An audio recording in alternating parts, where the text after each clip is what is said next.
Willis Alan Dershowitz, constitutional law scholar and professor emeritus at Harvard Law School. Also my choice for special prosecutor, even to head that committee, but I keep saying that. All right, Alan, before I ask you what to do in this case, I want to find out, if you were president of the United States, would you have fired Comey? If so, why and when? Well, I would have fired him, but I would have fired him on day one. I wouldn't have waited until we learned that there was an investigation of people close to him.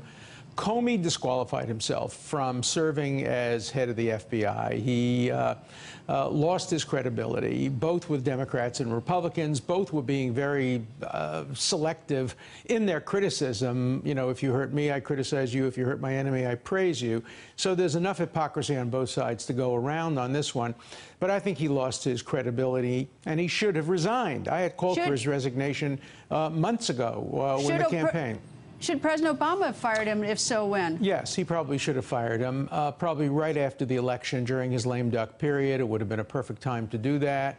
But he didn't. And so President Trump was faced with a very difficult situation. His deputy attorney general, a man of great distinction, says, we don't want to have this guy Comey as head of the FBI. But only one person can fire him, and the president has a conflict of interest, or at least an apparent conflict of interest. So he was in a no-win situation, much like the situation Comey himself found himself in when he had to either remain silent or disclose what he was investigating. I think the president made the wrong decision, but I think he can come out of this with the right decision if he does two things.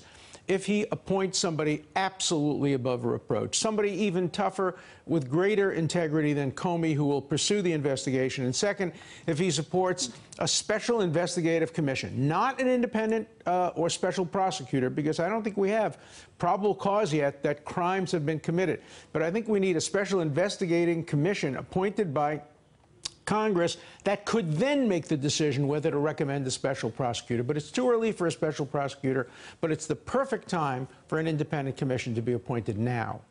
Do you see us, meaning Washington, the American people, digging ourselves out of this one? Or is this one, I mean, you saw all over the world they're watching this. Yeah, it's up to the president. He can make it go one way or the other. If he appoints somebody who is perceived to be a crony, this will become a major constitutional crisis. If he appoints somebody who has absolute, complete support of Democrats and Republicans, who is absolutely above reproach, he will come out of this thing looking fine, because then people will have to say, well, you know, who knows what his motives really were, but he didn't take advantage of it. He allowed an appointment of somebody who will investigate his White House people as aggressively as Comey would have. So the ball is clearly in his court now. He can either make this into a crisis or make it into a win-win for himself and the American people.